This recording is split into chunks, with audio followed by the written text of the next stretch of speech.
Hello mga kabibig! So eto na ang ating bagong latest news na pinag-uusapan at nagpakita na si General Torre, nagpa-interview na si General Torre sa media at maraming katanungan ang media tungkol sa kanyang pananahimik. Wow! Super duper sikat si General Torre ngayon. Ang tanong, masaya ba ang mga tao na sinibak si General Torre or nalungkot ang mga tao dahil sinibak si General Torre? Pero huwag kayong mag-alala kasi happy-happy si General Torre sa bago niyang trabaho. Yes, agad-agad nakahanap ng bagong trabaho si General Torre. In fairness ha, kabibig, ano ba ang bagong trabaho ni General Torre? Kasi ang Malacanang si BBM daw nag-offer ng bagong trabaho kay General Torre. I don't know kung tinanggap ba ni General Torre ang offer ng Malacanang, pero ibang-iba ang trabaho ni General Torre ngayon bilang delivery driver. Oh, from chief PNP, downgraded to delivery driver. Yan ang kaya sinabi. Yan ang sinabi ni General Torre. Di ba? Former PNP Chief General Nicolas Torre says that he is okay despite his relief from his post, adding that he found a new job while his status hangs in the balance, a food delivery rider. Torre jokingly claimed that he delivered a cake for ML Party List Representative Laila de Lima, who is celebrating her birthday today. Oy, naging super close si General Torre at Laila de Lima. 'Di ba? Nag-react nga si Laila de Lima kung bakit tinanggal si Torre nga. Si Torre ang pinaka-famous, maraming supporters na mga tao at nagustuhan ng mga tao, tapos maraming achievement as Chief PNP. Bakit daw tinanggal ni Marcos? Kaya binisita ni Torre, nag-deliver si Torre ng cake, birthday cake. Kaya sinabi ni Torre na ang bagong trabaho niya ay delivery driver. Ito ka, Bibig. Kung kamusta ako, okay, andito, naghahanap buhay. As to nagulat ka of your relief? Or you disappointed over it? Well, so many things were said in the past days by other people. Pakinggan nyo lang muna sila. I'm still composing my thoughts. I'm still composing my thoughts and I'll be making a statement in due time. Sir, sabi nyo, composing his thoughts. So, until now, shock pa siya nangyayari. So, until now, hindi pa niya alam kung ano ang kanyang i-react, kung ano ang kanyang official statement regarding sa pagkasibak niya sa pwesto. Kasi until now, sabi niya, I'm still composing my thoughts. Kung ano ba ang aking sabihin sa tao na may mga supporters din naman si General Torre, lalo na ang mga Pinklawan at Dilawan. They love General Torre. What do you mean by that? Pumasok ko sa Grab delivery, sa food delivery. Food delivery na siya. Nakatanggap ako ng message sa aking app at nakakita ako na birthday cake. So I delivered it. Nagkataon pala birthday ni Congressman De Lima. So nagulat ako na nadala kong cake sa kanya. Sir, may offer daw sa yung position. Naki-happy birthday na rin ako. Ano kaya ang reaksyon ni Torre nang sinabi na merong offer sa kanya ang Malacanang? Ano kaya ang kanyang reaksyon? Pagbibigyan kaya niya si Pangulong Bongbong Marcos sa sinasabi na may offer na new job si Torre, mga kabibig. So I think merong reaction. Ito pala nag-deliver pala si Torre ng cake kay Madam Leila de Lima. Birthday daw kasi ni Leila de Lima, kaya nag-deliver siya ng cake. Eko ang sweetness nilang dalawa. Ang sweetness talaga. Grabe ang sweetness nilang dalawa na friends sila, 'di ba? BFF.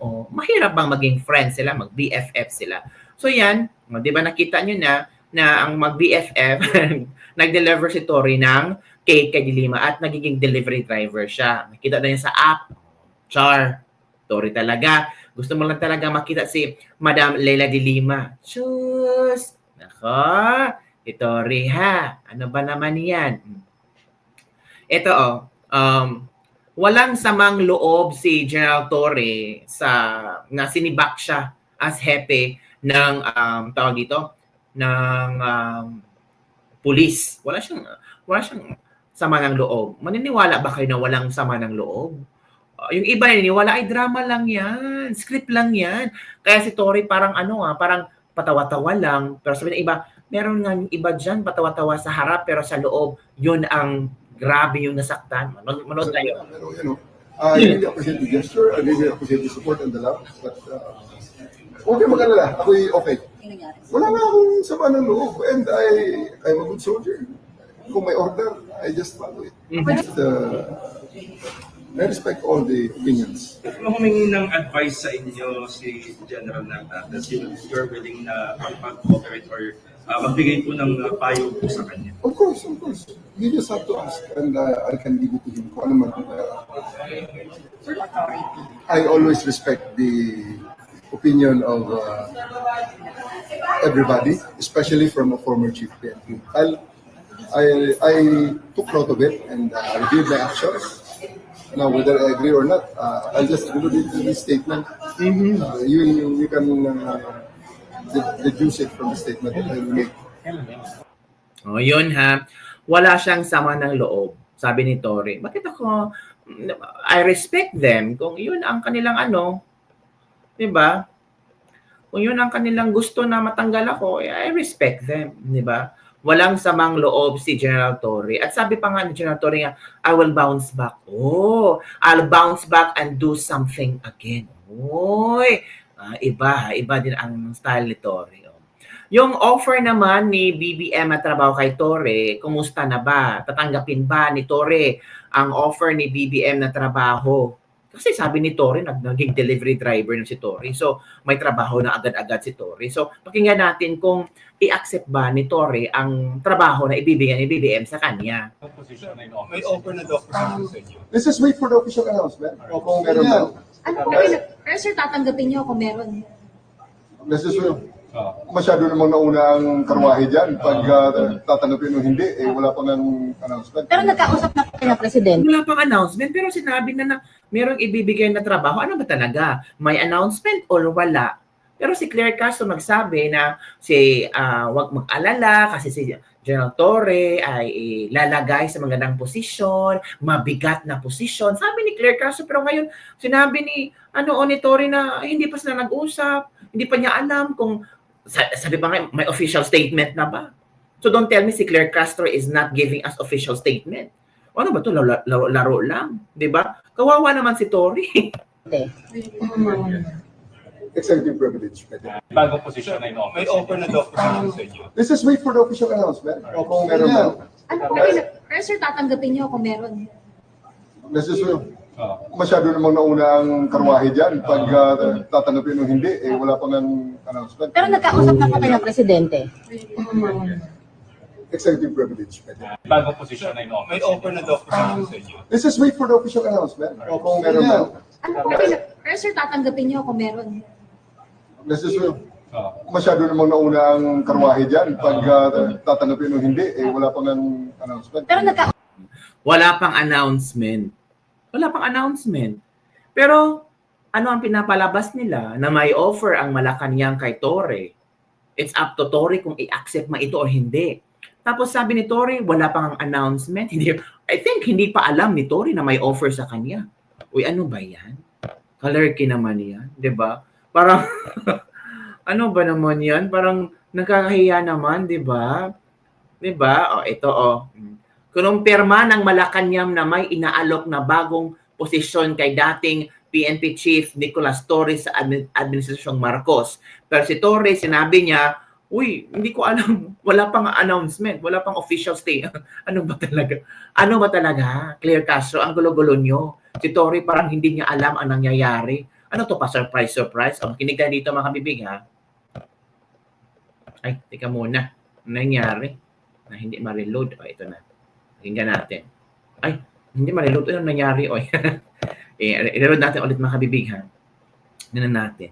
Nasaan yung video na yon? Okay, manood tayo dito. Ito. Paano naman siguro dapat gawin? No? Oo, yung expertise niya. Totoo. Sabi ko nga sa iyo, bilang isang general, graduate ng PNPA, isa sa mga kurso niyan ay civil engineering. Mhm. Di ba? Oh. Tapos administration, may mga kaya and then ang isang general Nelson marami din naman pwedeng mapaglagyan yan. Mm. At marami akong nakitang general na retired na nilagay na sa iba't ibang mga posisyon. Di ba? Mayroon pa nga naging USEC ng DOH Oh. Yung Camilo Casculan, naalala ko, tama ba? Hindi ako nagkakamali ng pangalan, naging undersecretary ng DOH dati yun Mhm. Oh. Sa defense, at hanggang ngayon, may masasabi tayong mga retired generals na nasa iba't ibang mga posisyon sa gobyerno. Mm. Eto na. Ito yung sinasabi Ito na. natin. Oh. Sige nga. Nakalimang beses na tayo. Oh. Auntie Claire, pasensya na, busy ka yata. Ha? Oh. Ano ba yung sinabi mo kanina? Yusek? Hindi pa po natin maisisiwalat ang detalye patungkol po dito. Pero confirm po na may inaalok pong posisyon. Ibibigay po namin na detalye kapag ka po naayos na po at nabigay na po ang pagsang-ayon ni General Torre. Yun, kapansin-pansin na naman ang trahe di boda ni Auntie Claire, ha? Ay, di ba? Yellow na yellow, parang ang tagyan, Chiesa. Aha. Oo, gandara. Mhm. Ate Claire, magandang hapon. Nakatutok na sila lagi sa atin, ha? Oo, At lagi oo. nanonood sa atin, ano, ha? Ito pa, may sinabi pa dyan. Meron pa? Oo, ituloy pa natin. Ano bang klaseng opisyal si General Torre? Totoo. Ayan. Ha? Sige Dapat nga. ang sinabi. Ha? Ante? Declare. Ante? Kausap naman po sila at alam po natin na naiintindihan ni General Torre kung ano yung naganap at nirerespeto rin po niya kung ano po yung naging desisyon ng Pangulo. Si General Torre ay napakagaling na public servant Oh. at maaari po pa rin siyang magsilbi sa bayan. Kung ino man po ay a priority project at naaayon sa NEP, mas accountability is stricter. Mas lalo itong tututukan ng Pangulo. Pero ito man po ay nasa NEP o parte ng insertions at proyekto ng ibang mga politiko, hindi po nangangahulugan na hindi. Ayun, iba na tayo. Wala na kinalaman sa NEP yun, ha? Aha. Yun, di ba? Insertions na yung binabanggit, Ibig sabihin, walang personalan dito. Yeah. Nag-usap na sila Ang isang general, Nelson, at isang sundalo, ang laging mandato niya na sumunod sa commander-in-chief, sa kanyang... Tama. Nagtataka nga lang ako bakit hindi niya masunod si Secretary John Vic Remulla. And ewan ko nga, baka nga... At saka totoo ba talaga yun? May samaan, may hidwaan yung dalawa. Alam mo dyan ako, ito objective lang tayo. Ha? Sige. Meron man o wala. Oo. Pero hindi mo sinunod yung... Bagay. hindi, Tama. hindi ba? Saka alter ego ng Pangulo. Oo, halimbawa, sabihin na natin meron, lalo kang dapat na sumunod sa mga patakaran para hindi kita malbigyan ng dahilan Totoo. na tanggalin ka. Di ba? Oo.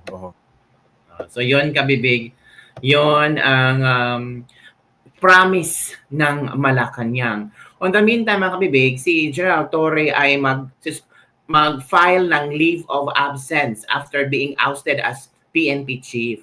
Kaya nga until now, nagko-compose pa rin siya kung ano ang kanyang official statement, mga kabibig. Sabi ni General Torre, I always respect the opinion of everybody, especially from a former chief of PNP. I'll take note of it and give my reaction. Now, whether I agree or not, I'll just include it in my statement. You can deduce it from the statement that I will make.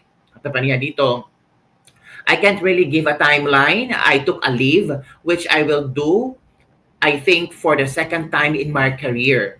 I'm mulling about it because, of course, for the approval of the chief PNP, and I'm planning to use the maximum leave authorized for my vacation leave, my service leave. So, ang daming leave na gawin. So, mataas tong leave na to ni Torre. Maximum leave authorized from vacation leave, my service leave.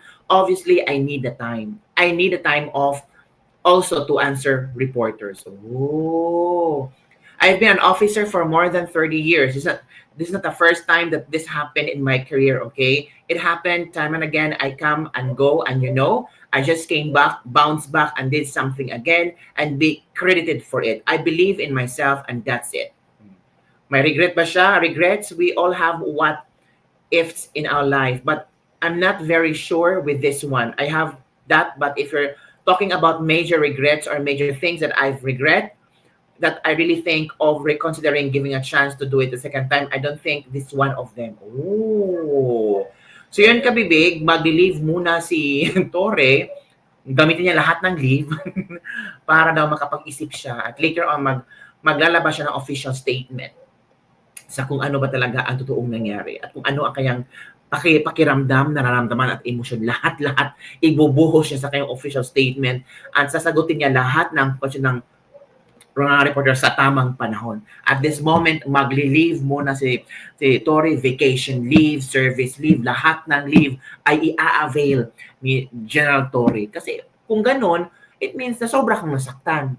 Sobra kang hindi maka-move on. Kasi lahat ng leave gagamitin mo para mag-nilay-nilay, mag-reflect, mag-relax. Kasi stress ka.